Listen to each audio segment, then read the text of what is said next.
Campanelli. I'm an attorney. I handle telecommunications litigation practice and zoning practice, and I handle, quite frankly, Telecommunications Act cases all day long, every day. That's what I do.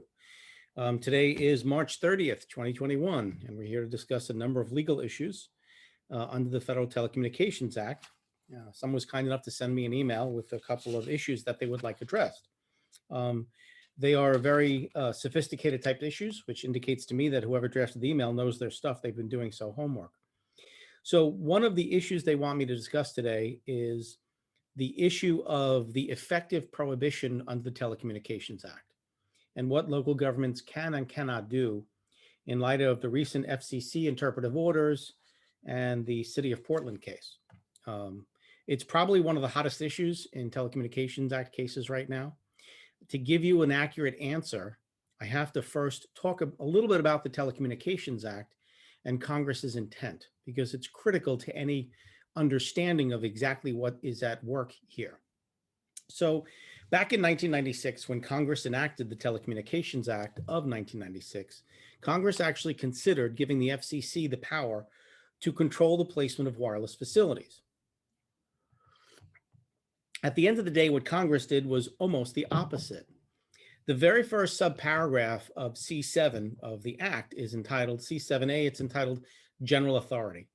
And in that provision, they preserved what they described as the general authority of state and local governments to control the siting, placement, installation, construction, and modification of wireless facilities. So the general rule is local governments have the power to control the placement of wireless facilities, which would include cell towers or macro cells, small cells, and DOS or distributed antenna systems. So that's the general rule. That's never changed since 1996. Then they proceeded to adopt section C7B, which imposes 5 what I call procedural limitations upon the abilities of governments to regulate the placement of wireless facilities. Now, one of those restrictions, if you will, is the prohibition language. And what it says basically is local governments cannot prohibit or effectively prohibit the provision of personal wireless services. Not surprisingly, immediately when this was enacted, site developers and carriers started filing lawsuits every time an application to build a new cell tower or wireless facility was denied by a local government. They'd say, aha, you're effectively prohibiting us from providing personal wireless services. And the Telecommunications Act was less than crystal clear as to what constitutes an effective prohibition.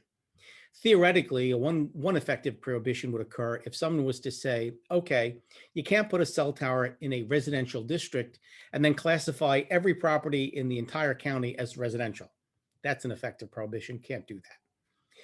But it took only 2 years from 1996, the enactment, for these lawsuits to get up to the United States Circuit Courts of Appeals. For those of you who aren't familiar with the federal court system, it essentially consists of 3 levels. The district court level or the trial court level, where all federal lawsuits start.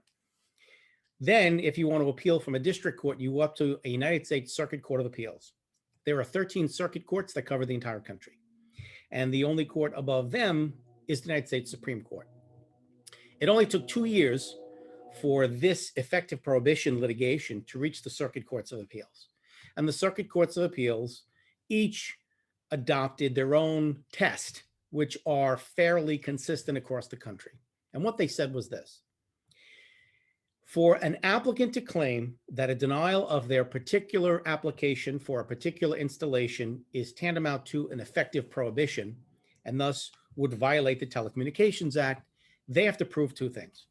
Number 1, they have to prove that an identified wireless carrier suffers from a significant gap in their personal wireless services.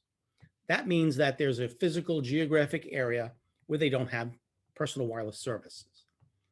Then they must also, number 2, prove that their proposed installation is the least intrusive means of remedying that gap, or the only feasible means of remedying that gap, or that they've looked at other locations, possibly less intrusive locations, and they're not feasible. So they're all kind of the same. And federal courts across the country have been interpreting the effective prohibition language this way for more than 24 years. all the circuits did it, including the Fourth Circuit. Just so you're aware, you're located in the Fourth Circuit. That means that the Fourth Circuit Court of Appeals has jurisdiction over any trial courts, any district courts in your state. That's very important, because if someone was to file a lawsuit claiming now that an application was denied in a way that violated the effective prohibition, the district court in your state would not be bound necessarily by any recent FCC new interpretation. They would be bound by the Fourth Circuit, because the Fourth Circuit sets precedent. They're above the district courts. That's one of the first things it's hard to get local governments to understand. The ultimate determination is going to be made if someone files a lawsuit by a district court that is bound by the superior decisions of the circuit court. Now, the Fourth Circuit, one of their lead cases was Selco Partnership versus Board of Supervisors of Fairfax County. The citation, since you're recording this, is 140 F sub 3rd 548. The decision came down in 2015. And the Fourth Circuit said, quote, to prevail on a prohibition of service claim, a wireless carrier must show either that a local governing body has a general policy that essentially guarantees rejection of all wireless facility applications, or that denial of an application for one particular site is tantamount to a general prohibition of service. Under the latter theory, a plaintiff must demonstrate both a legally cognizable deficit in coverage amounting to an effective absence of coverage and a lack of reasonable alternative sites to provide coverage. Now, significantly, the Fourth Circuit also embraces the view of other circuits that once a carrier has some level of service in the area, the power of local governments to regulate these things becomes much broader. So if, for example, a carrier has 4G service and 4G service and has great coverage, the government has more power, the local government, to regulate any additional facilities, irrespective of whether it's a 4G or 5G. You see, I have to teach local governments on a regular basis. And what the federal courts say, and have had said since 1996, when Congress enacted the Telecommunications Act of 1996, it created a balancing deliberately. It tried to balance the country's interest in the rollout of wireless infrastructure against the interest of local governments enforcing the local zoning codes to prevent the irresponsible placement of wireless facilities and the unnecessary adverse impacts which invariably follow. If you put a cell tower 10 feet from someone's bedroom window, it's going to adversely impact their home. Forget about the radiation effects, but it's going to reduce property values, have an adverse aesthetic impact, probably won't have a sufficiently safe fall zone, things like that. So federal courts have, since 1996, recognized this balancing. And so when you're talking about an effective prohibition, federal courts keep that in mind. When does something constitute an effective prohibition? And we'll talk about what they have to prove and things like that. So for 24 years, that's what the Fourth Circuit says. You got to prove you have a gap in service and there's no alternative site that can fill the gap. Now, within the context of 5G rollout, you're not really worried so much about the carriers as much as site developers. For those of you who don't know, site development companies are companies that don't provide any personal wireless service. You can't get a telephone contract with a site developer. They're engaged in the business of building wireless infrastructure for profit. They build facilities and then they lease space or capacity on these facilities to wireless carriers like your AT&T, your Verizon, your T-Mobile. They don't look for the best place to put towers, meaning the least intrusive locations. They look for the cheapest locations. When they come in right now in the 5G rollout, they are looking to build wireless facilities where there is no 5G coverage.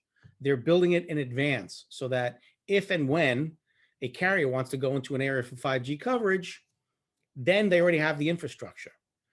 Now, as you might suspect, you can't have a gap in coverage if you don't have any coverage. They can't claim, site developers, that they have a gap in coverage because they don't provide any wireless service. And if they go in the area where there is no 5G coverage because nobody's offering it, again, they can't claim that it's an effective prohibition because you can't have a cap in coverage that doesn't exist. So the wireless industry went to the FCC for help because they knew they couldn't pass this test of all the circuit courts. And lo and behold, the FCC, doing what they do best, catered to the wireless industry. And what they did is they said in September of 2018, we're going to reinterpret the effective prohibition language of the Telecommunications Act. Not because the federal law was changed. The Telecommunications Act has not been changed. They simply said, we're going to come up with a new interpretation because Congress has not amended the Telecommunications Act to keep up with the changes in technology. Now, it's critical to understand this is not the first time this has happened. The FCC tried to do this once before, and that was in the context of broadband. The FCC initially, when broadband came into existence, the FCC said, well, we read the Telecommunications Act as covering personal wireless services. It doesn't cover broadband. Then when the wireless industry used their clout with the FCC decided to reinterpret this effective prohibition, or reinterpret the language of the Telecommunications Act to say, no, we reinterpret it and it does cover broadband.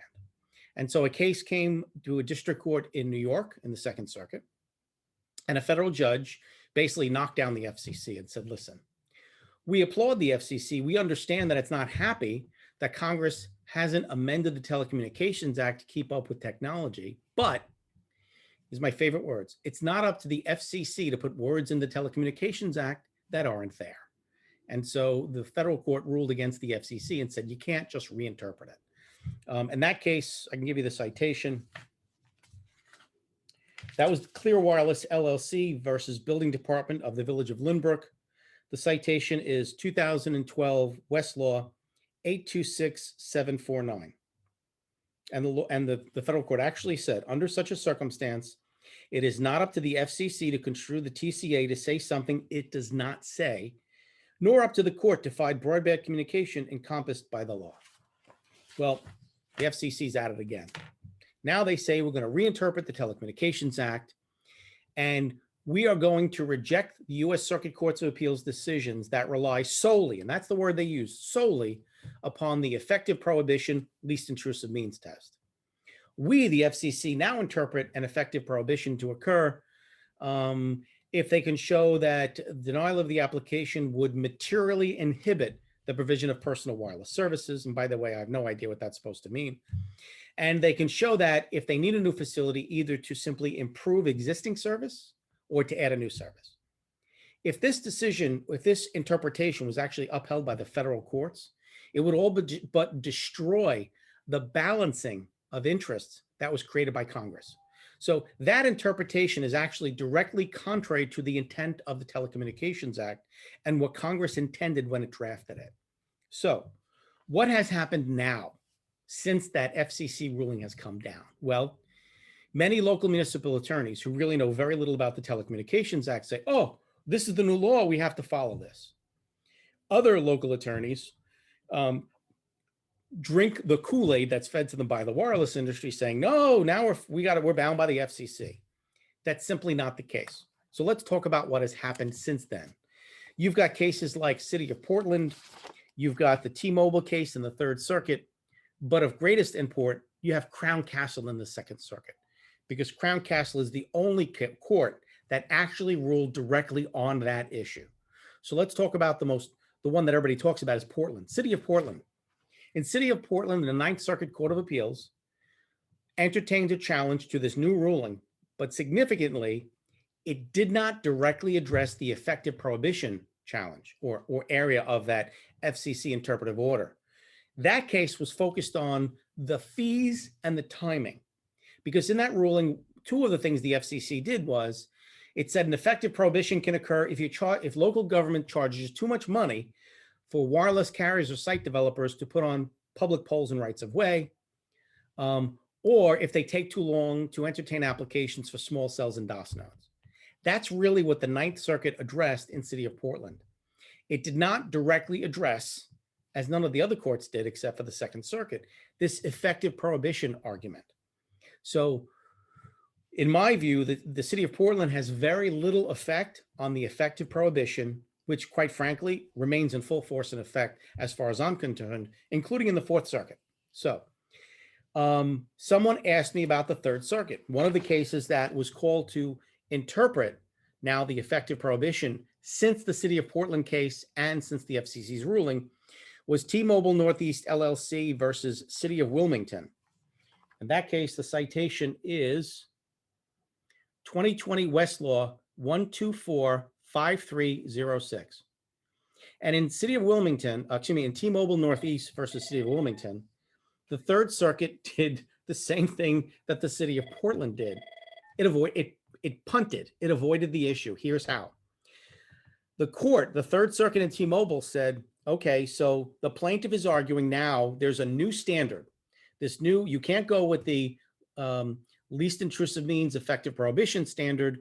The new standard under the FCC's order would give the wireless providers more leeway. They only have to show material inhibition. However, we don't have to get to that. And the reason is because we're bound by the law as it existed when this case came into existence, because the FCC's ruling, whatever it may be, can't be applied retroactively. So the court in the Third Circuit applied the effective prohibition least intrusive means standard and never decided whether or not the FCC's new ruling is actually binding upon them. So it avoided the issue, as did the City of Portland, as did the 10th Circuit. Nobody actually ruled directly on the FCC's ruling, with one exception, and that is a district court in New York. That ruling came in the case of Crown Castle NG East LLC versus Town of Hempstead. The citation is 2019 Westlaw 5188923. In that case, Crown Castle, which is probably one of the most aggressive, largest site developers in the country, they're probably the biggest, and I've gone up against them more times than I can count. They brought a lawsuit in a federal district court, and they argued that here's the FCC's new rule. If we want to install small cells or DOS nodes, local governments cannot apply the effective prohibition under the old test, the significant gap in surface least intrusive means. And the town's attorneys didn't know how to address it. Well, we're not really sure what to do. So we think we should get guidance from the Second Circuit. So both parties to the lawsuit asked the district court judge to send the case up for what's called an interlocutory decision from the Second Circuit Court of Appeals, saying we need the Second Circuit Court of Appeals to determine if the FCC's ruling is binding or if the district court is bound by the Second Circuit. And the federal judge said exactly what I expected he would. He said, in his words, quote, "The parties failed to meaningfully refute the controlling effect of this Second Circuit precedent. Plaintiff's solitary reference to the controlling Willits decision suggests that the court should reject the analysis of the Court of Appeals because the commission further rejected the Second Circuit's view. However, this position misperceives the role of the FCC in interpreting the law." Basically, the court said, we don't have to ask the FCC. We are a district court. We are bound by the Second Circuit, not by the FCC.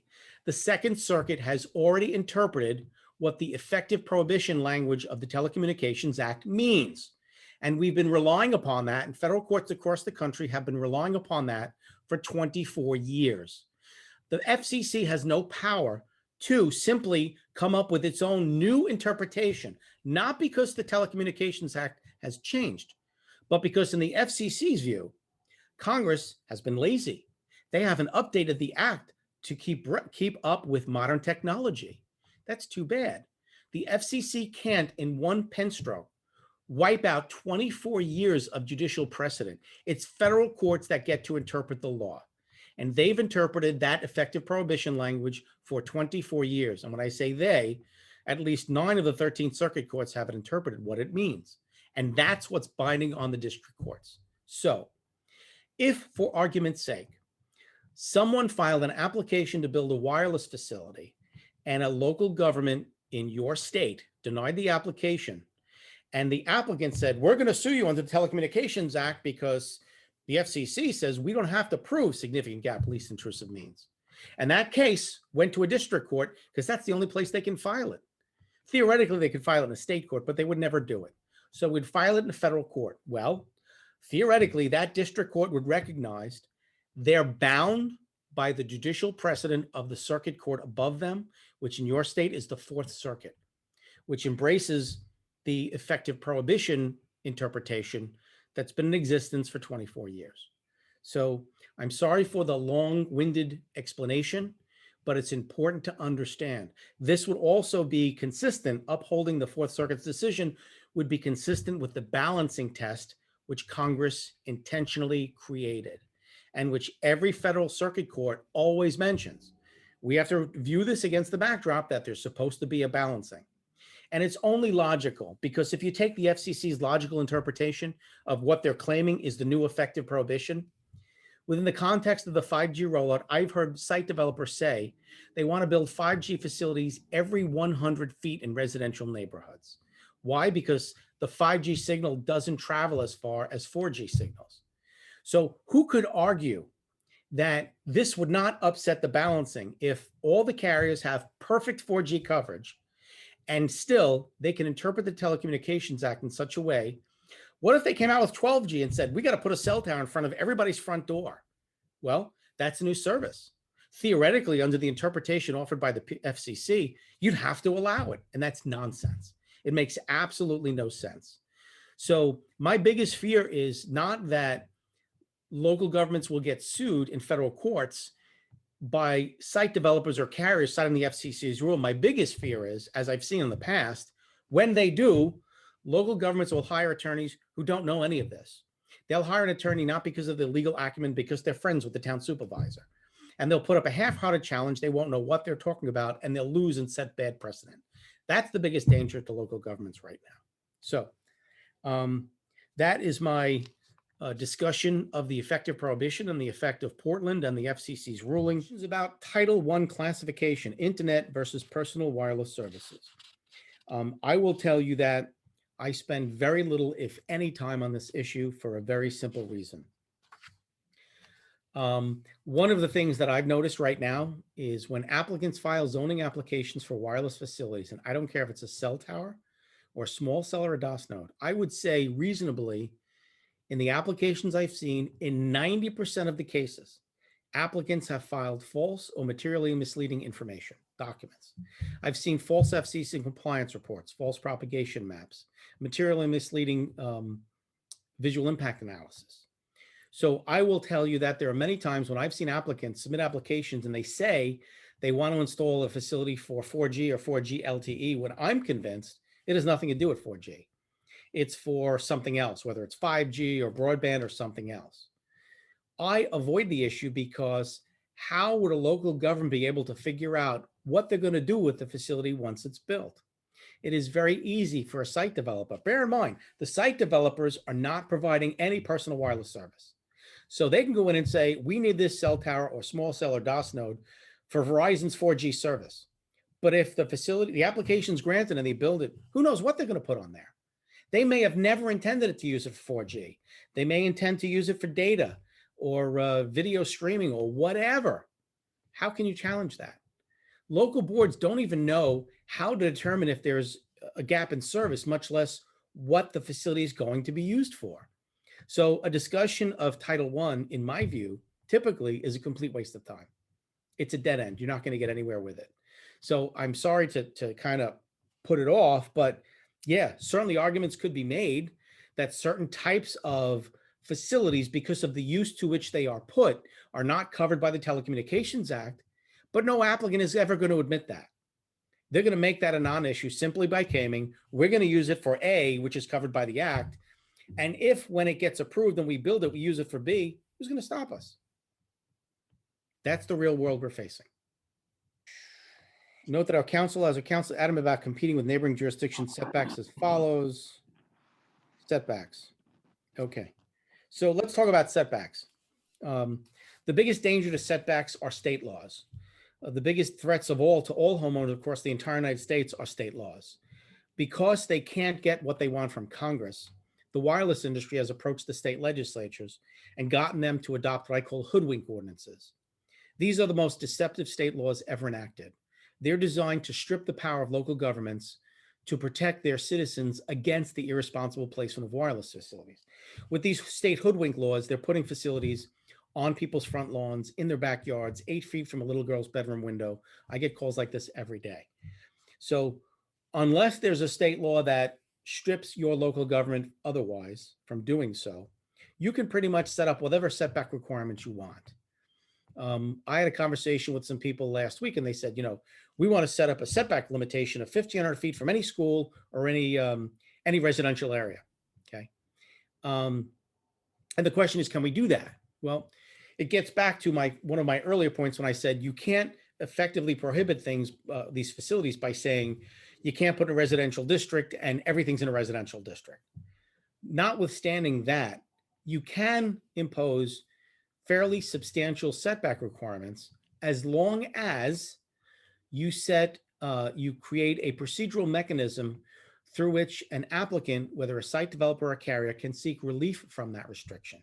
What does that mean? Well, it means, suppose you say, we want to adopt a code provision that says you can't put it within 500 feet of a house or a school.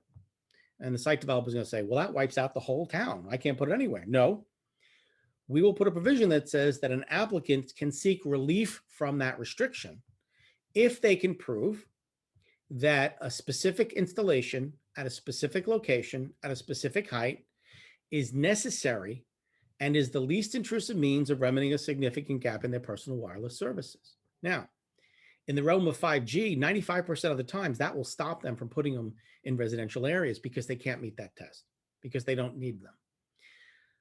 Of critical import into whether or not you can do that is the biggest gap I see in every single local zoning code is a gap of procedural guidelines.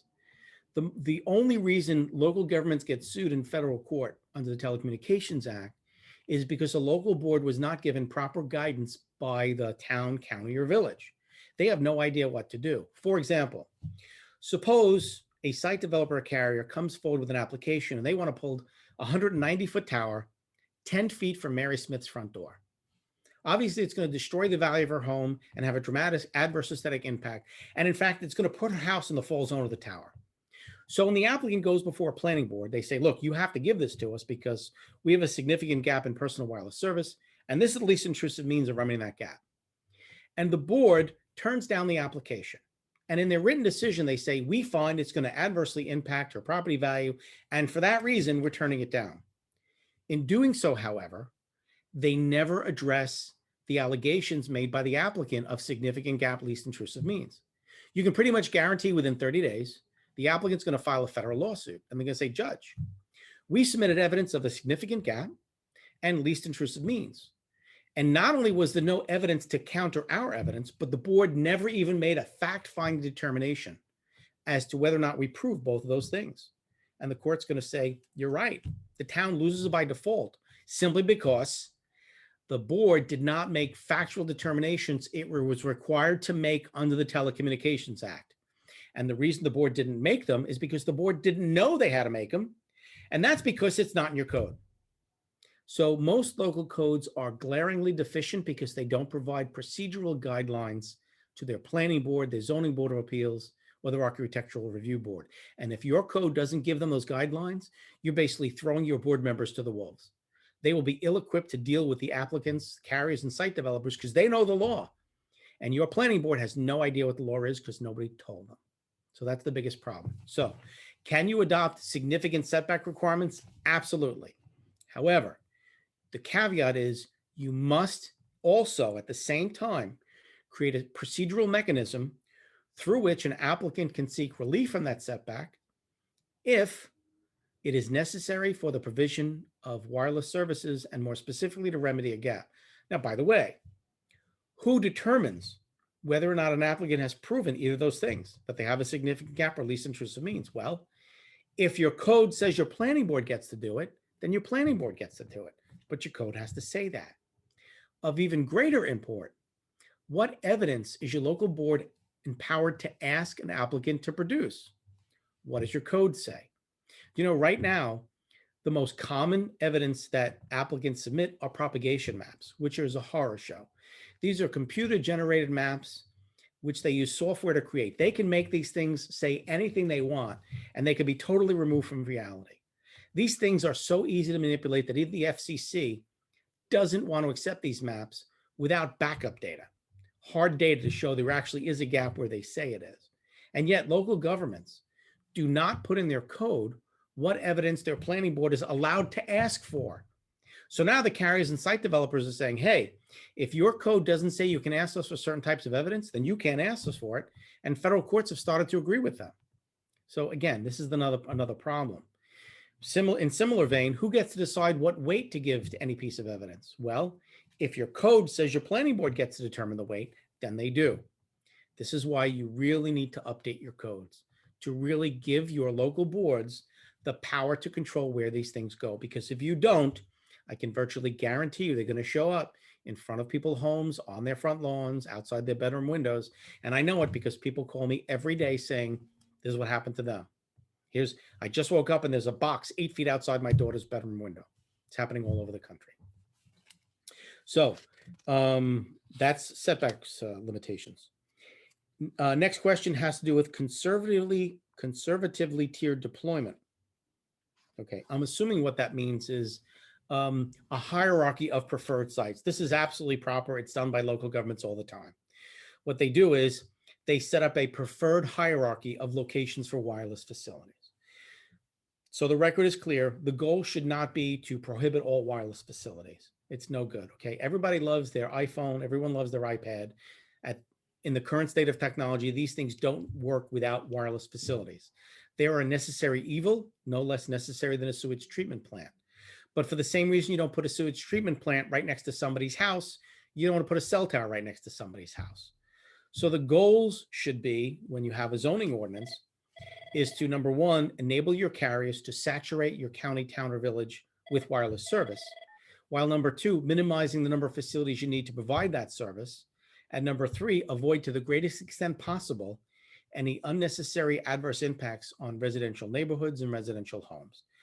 Setting up a tiered hierarchy works towards that advantage. So you say, look, we prefer locations like out in the woods, in a junkyard, in a landfill, on commercial property. Until the 5G rollout, things were actually not that bad because, you would have a little town in Tennessee and you can satisfy all their wireless needs by putting up 3 cell towers, and you put one in the woods and one in a landfill and one in a junkyard, and everybody was happy. Site developers don't want that. They want to go in and put up 48 DOS nodes in the residential neighborhood every 200 feet. Why? Because they get paid for every single facility that gets built month after month after month.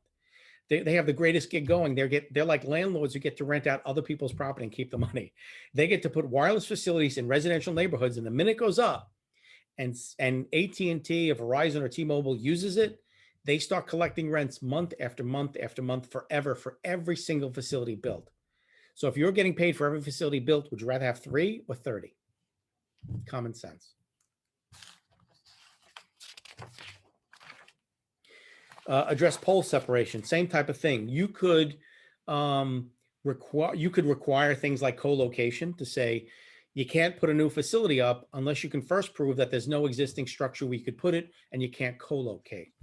And you can also say you can't build them closer than every 500 feet unless you can show it's absolutely necessary to remedy a gap in service. This is a big problem with 5G, again, because the site developers, I've heard at least one say they want them every 100 feet in densely populated areas. Maximize aesthetic demands provisions. Yeah. Certainly aesthetics is a big issue. It is a proper legal ground of the Telecommunications Act to deny an application. And it's not superfluous or meaningless. Homeowners are just, let's put it this way. There's a reason why companies like Home Depot and Lowe's make billions and billions of dollars every year, because people go crazy making their homes beautiful. They like curb appeal. They like everything nice, and they spend a fortune to do it. And they don't want somebody coming and putting a cell tower on their front lawn, or a box, lots of boxes going on front lawns, or even a DOS node or a small cell right in front of your front door. And it happens all the time now. So you can, a good or a well-drafted local zoning ordinance will discuss significant adverse aesthetic impacts and say that a proper ground to deny an application is because of the adverse aesthetic impacts it would inflict upon a nearby, adjacent, or closely situated residential property. Okay, how can an ordinance stipulate the following? Failure to show rigorous compliance with fire and electrical codes, failure to demonstrate structural integrity, failure to show civil, electrical, structural engineering stamps. Homeowners are, 100% they're going to give you, every applicant, every company that builds is going to give you certifications that everything's up to snuff. But the reality is the blinding at pace at which these facilities are being manufactured and installed makes quality control virtually impossible. I can't tell you how many times I go before a local government who's shocked to find out that at least once a month somewhere in the United States, a cell tower goes up on fire. You wouldn't think about that. These are metal poles, right? Just go into Google and do a search for cell tower burns to the ground. The most dramatic one was one in Wellesley, Massachusetts, where there was a cell tower pretty much on a main road and hundreds of cars going past, and you watch this cell tower up in flames as it lays over and collapsed in a flaming heap. Obviously, it went up so fast, the fire department couldn't stop it. They couldn't put it out before it went down. So smart local governments adopt setback requirements, which afford the public sufficient protection for things like structural failures, ice fall, debris fall, and fires, which are the most common health concerns, putting aside RF radiation emissions, but these are some of the things that people have to worry about. If you want to see a dramatic image of a cell tower failure, total structural failure, do a search on Google for Oswego fire, cell tower crushes fire chief's vehicle. They put up a brand new 50,000, 60,000 pound cell tower, 150 feet, and it went from being 150 feet tall to 160 feet long in about 3 seconds, totally crushing the fire chief's vehicle in the process. So anyone that tells you that things don't fall over, it's nonsense. What ordinance demands provisions are not preempted? To not scare local officials into thinking that they're sued. Again, under the Telecommunications Act, local governments have the general authority to regulate the placement of wireless facilities. That's the general rule. They simply must comply with 5 what I call procedural requirements. And what are they? You can't prohibit or effectively prohibit wireless services. That's the big one being battled today. Number 2, you can't discriminate. You can't unreasonably discriminate between providers of functionally equivalent services. I've never seen that violated. Nobody discriminates. The only time you would discriminate is to say, okay, we're going to let AT&T in, but not Verizon. Nobody would ever do that. So usually arguments of discrimination are nonsensical. They're easy to defeat. I'm not worried about that at all. The shot clock. Applicants, local governments must act within a reasonable time frame, which I'm just going to say for cell towers for the moment is 150 days set by the FCC. 150 days. There are ways to toll the statute by rejecting the incomplete application, provided you reject the application within the time frame set forth by the law. And also you can extend it on consent with the applicant. I'm not going to get into that. What else? You can't regulate based upon health concerns to the extent that a facility is FCC compliant. I could do a couple hours on that. I'm not going to get into that now. Do we have federally protected rights to public notice and a public hearing for WTF sightings? This is really important. This is a really important issue because right now, California is the worst. It's a joke. The people in California who allow the things I'm seeing should be voted out of office, because the traditional way that most local zoning codes work is if someone is going to build something which is close enough to your home and it's of a substantial nature that it might adversely impact your home, there's traditionally a process through which you get notice and an opportunity to be heard before it goes up. So if someone wanted to build a 5-story building right next door to your house, typically they got to apply for permits and approvals, and there would be a public hearing. And before the public hearing takes place, you would get notice of the public hearing. So you would be afforded an opportunity to go before the public board and voice your opposition, whatever that may be. That's how most local codes treat cell towers. So if you want to file an application for a cell tower, most local codes say you need to get a permit, something like a use permit, special use permit, conditional use permit, maybe a wetlands permit, maybe a variance. Then there's going to be a public hearing on the permit application. And the applicant must publish notice. Some codes are really good. So if someone wants to build a 120-foot cell tower, some codes will say you must notify all property owners within 1,500 feet by certified mail, return receipt requested. That's a good code provision. At the other end of the spectrum are the joke provisions that say things like, you have to provide notice. You could put up a notice on the bulletin board at the local library a week before the hearing. Nobody sees that. And so unfortunately, somebody comes home and finds a 100-foot cell tower right next to their house. That is the way things have been going for a long time. Under the influence of the wireless industry, Local governments have now adopted an administrative process which strips you of your right to notice and an opportunity to be heard. Basically, the carriers or site developers will come in and file an application which gets handled internally in the local government. Some administrative person reviews it and says, okay, here's the permit. The next thing you know, you come home from work and there's a wireless facility on a pole right in front of your house. Generally speaking, unless your code provides for it, you're not entitled to notice and an opportunity to be heard, unless the impact on your house is so significant that one could argue that you've been deprived of a property right without due process, which would trigger your rights to bring an action under 42 U.S.C. 1983. Under the 14th Amendment, no local government can deprive you of a property right without due process of law. And if the impact upon your home could be so substantial that it drops your property value by 90%, theoretically, you can sue them under 1983 saying they violated your right to due process. That the impact on you was so severe that it triggered a right on your part to notice an opportunity to be heard before they allowed this thing to be built. But the most important thing is to remain vigilant, to go to your local zoning authorities and your local, whoever your executive authority is, and demand that everybody get notice. So I'm recommending to local governments, if it's a cell tower, everyone should adopt a notice requirement that requires notice by certified mail, return receipt requested, to all property owners within 1,500 feet. If it's a small cell or a DOS node, even in a public right of way, I say at a minimum, the code should require notice, advance notice to all property owners within 300 to 500 feet. But when you have your local government being influenced by the wireless industry, then you have joke ordinances. My favorite, there was one, I'm trying to remember, it might've been, it wasn't Baltimore, I forget one, but there was one notice provision that basically said that the applicant had to provide notice to all property owners. And if the property owner had an objection, the property owner had to serve the objection on the applicant. And then 30 days after the facility is built, the applicant had to notify the city of what the objections were. I mean, how stupid is that? So the first time the city is going to hear that the neighbor objects is 30 days after the thing is built. That's the kind of nonsense I'm seeing. That's when you have incompetent or even worse, corrupt zoning officials. I don't worry so much about corrupt zoning officials at the local level. I worry more about at the state level, because what I'm seeing coming down from the states is disgusting. I mean, the state laws are the most deceptive laws I've ever seen in 28 years of practice. And I'm hoping that Americans wake up before everybody finds a cell tower on their front lawn. All right, so that's the notice provision. Would counties' demand for pollution insurance from wireless applicants be considered prohibition of wireless services?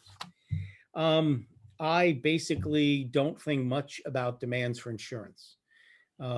Yes, local governments for a long, long time have said we want bonding insurance so that if the facility is abandoned, you have to take it down.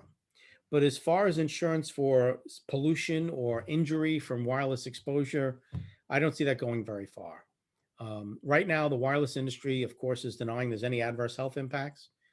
I'm not an activist. I'm not a scientist. I'm certainly not a doctor. There's a wave of people saying that they're being injured by the radiation of these things. And I know because they call me every day. Do I think there's liability? Probably not. I think that the wireless industry's response to any argument of liability is going to be, hey, as long as our facilities are only emitting radiation levels, which are below limits deemed safe by the FCC, then we can't be held any more liable than a radio station or a television station. And I think it's a strong argument right now, especially because they are overwhelmingly saying everywhere publicly that there's no proof of a correlation between RF emissions and adverse health impacts, when I think there is tremendous proof of a correlation. Because every day my phone rings and people are saying they've gotten sick from the wireless facility was put up right next to their house. But that's going to be litigated. It's only a matter of time. My view of it is that the wireless industry right now is in the precise same location the tobacco companies were decades ago when they said, you can't prove smoking has any adverse health impacts. I think it's pretty much the same scenario. So those are my thoughts.